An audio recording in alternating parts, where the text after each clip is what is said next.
సనాతన బంధువులందరికీ నమస్కారం. నా పేరు బొలిశెట్టి చేతన, భీమవరం. సంక్రాంతి విశేషాలను తెలుసుకుందాం. పండుగలలో పెద్ద పండుగ సంక్రాంతి. మనం జరుపుకునే పండుగలన్నీ ఏదో ఒక దైవానికి సంబంధించినవే. కానీ సంక్రాంతి పండుగ మాత్రం పంటల పండుగ, రైతుల పండుగ, కళాకారుల పండుగ. ఈ పండుగకు మూల పురుషుడు రైతన్న. ఆరుగాలం పంట పొలాలలో శ్రమించిన రైతన్న పంట చేతికి రాగానే సంతోషంగా జరుపుకునే పండుగ. 4 రోజుల పాటు జరిగే ఈ సంక్రాంతి పండుగ కొత్త ఆనందాలను మోసుకొస్తుంది. భోగి, సంక్రాంతి, కనుమ, ముక్కనుమ, ఇలా 4 రోజులు ప్రతి ఇంట సంతోషమే. తొలి రోజు జరుపుకునే భోగి పండుగకు ఒక ప్రత్యేకత ఉంది. భగ అనే పదం నుంచి భోగి పండుగ వచ్చిందంటారు పెద్దలు. దక్షిణాయనానికి చివరి రోజుగా భోగి పండుగను భావిస్తారు.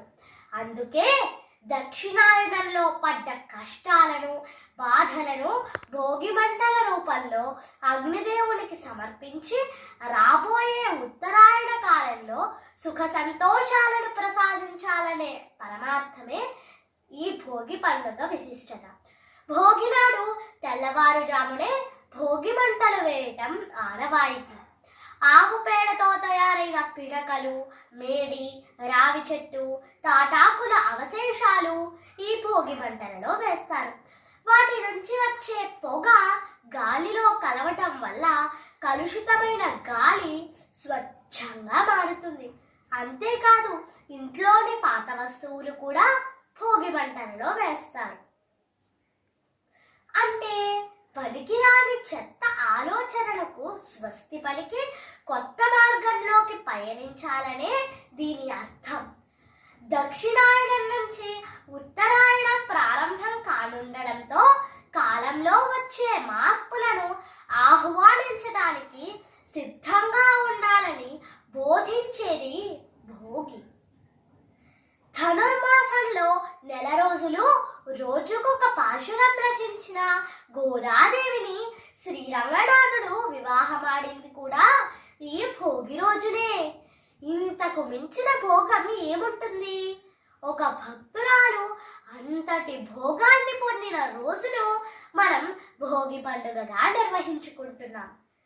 భోగి రోజున సాయంత్రం పిల్లలకు దిష్టి పోగొట్టడానికి పెద్దలు రేగు పళ్ళను, చెరుకు ముక్కలు, చిల్లర నాణెములను తలపై పోసి తమ పిల్లల దిష్టిని పోగొడతారు. దీనినే భోగి పళ్ళు పోయటం అంటారు. ఇక సంక్రాంతి. అసలు సంక్రాంతి అంటే సంక్రమణం, మార్పు చెందటం అని అర్థం. సూర్యుడు మేషాది 12 రాశులందు క్రమంగా పూర్వ రాశి నుండి ఉత్తర రాశిలోకి ప్రవేశిస్తారు. పుష్యమాసంలో హేమంత ఋతువులో శీతగాలులు వీస్తూ మంచు కురిసే కాలంలో సూర్యుడు మకర రాశిలోకి మారగానే వచ్చే సంక్రాంతికి ఎంతో ప్రాధాన్యత, ప్రాముఖ్యత ఉన్నాయి. సూర్యుడు మకర రాశిలోకి ప్రవేశించడాన్నే మకర సంక్రమణం అంటారు. అయితే ఆ సంక్రమణాన్నే సంక్రాంతి అని కూడా అంటారు. మనకు 12 రాశులు ఉన్నాయి. ఆ 12 రాశులలోకి సూర్యుడు ప్రవేశించే క్రమంలో 12 సంక్రాంతులు వస్తాయి. సూర్య సంక్రమణం జరిగేటప్పుడు సూర్యుడు ఏ రాశిలో ఉంటే ఆ సంక్రాంతి అంటారు. ఇలా ప్రతి నెల ఒక్కొక్క సంక్రాంతి ఉంటుంది. సూర్యుడు మకర రాశిలోకి ప్రవేశించే కాలమే మకర సంక్రమణం. అయితే ఆ సంక్రమణంలోని మొదటి రోజే మకర సంక్రాంతి. ఆనాటి నుండి సూర్యుడు ఉత్తర దిక్కుగా ప్రయాణం ప్రారంభిస్తారు. ఉత్తరం అంటే శ్రేష్టము అనే అర్థం కూడా ఉంది. అందుకే ఈ సమయాన్ని ఉత్తరాయణ పుణ్యకాలం అని అంటారు. మకర సంక్రమణం తరువాత కుంభ, మీన, మేష, వృషభ, మిథున రాశులలో సూర్యుడు కొనసాగినంత కాలము ఉత్తరాయణ పుణ్యకాలం. కర్కాటక రాశి నుండి సూర్యుడు ప్రవేశించిన దగ్గర నుండి మొదలై ఆ తరువాత సింహ, కన్య, తుల, వృశ్చికం, ధను రాశులు కొనసాగినంత కాలము దక్షిణాయనం. సంక్రాంతి రోజున పితృదేవతల ఆరాధన, సూర్యదేవుని ఆరాధన చేస్తారు.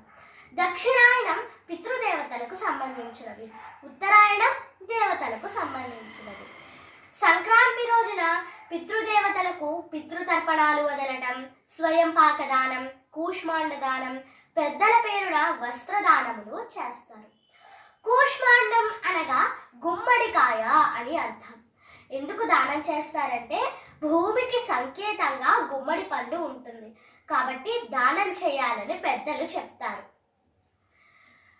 కురుక్షేత్ర రణరంగంలో భీష్మ పితామహుల వారు దక్షిణాయనంలో తమ శరీరమంతా బాణాలు గుచ్చుకున్నప్పటికీ రోజుల తరబడి ఉత్తరాయణ పుణ్యకాలం కోసం ఎదురు చూసి ఉత్తరాయణ పుణ్యకాలంలో తమ ఇచ్ఛానుసారం వారి ప్రాణాలను విడిచిపెట్టారు. ఇక కనుమ పండుగ. ఇది పశువులను గౌరవించే రోజు. మనది వ్యవసాయక దేశం. పాడికి, పంటల అభివృద్ధికి మూల కారణమైన గోవులను, ఎద్దులను పూజించటం మన సంస్కృతిలో ఒక భాగం. అలా పూజించి గోసంతతి దీవెనలు అందుకునే పండుగ కనుమ. ఈ కనుమ రోజున పశువులను ఎంతో అందంగా అలంకరించి పసుపు, కుంకుమలతో పూజలు చేస్తారు. కొన్ని ప్రాంతాలలో పొంగల్, పాయసం, పిండి వంటలు తయారు చేసి వాటికి తినిపించి కృతజ్ఞత చూపుతారు.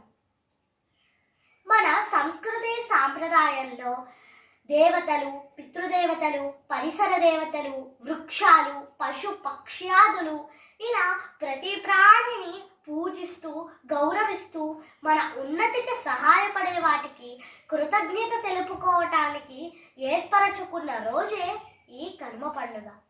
మొత్తానికి ఈ పెద్ద పండుగలో తెల్లవారుజామున వచ్చే బుడబుక్కల వారు, హరిదాసుల గోవిందనామ సంకీర్తనం, గంగిరెద్దులు, జంగమదేవనలు, డూడు బసవన్నలు, పిట్టల దొరలు, కోడి పందాలు, ఎడ్ల పందాలు, ఇంటి ముందు రంగురంగుల రంగవల్లులు, ఇంటి లోపల కొత్త అల్లుళ్ళు, ఇలా ప్రతి ఊరు, ప్రతి ఇల్లు సంతోషంతో సంక్రాంతి సంబరాలలో మునిగి తేలుతుంది.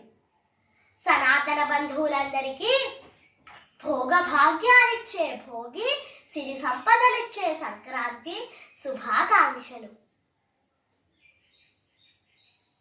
ధన్యవాదములు.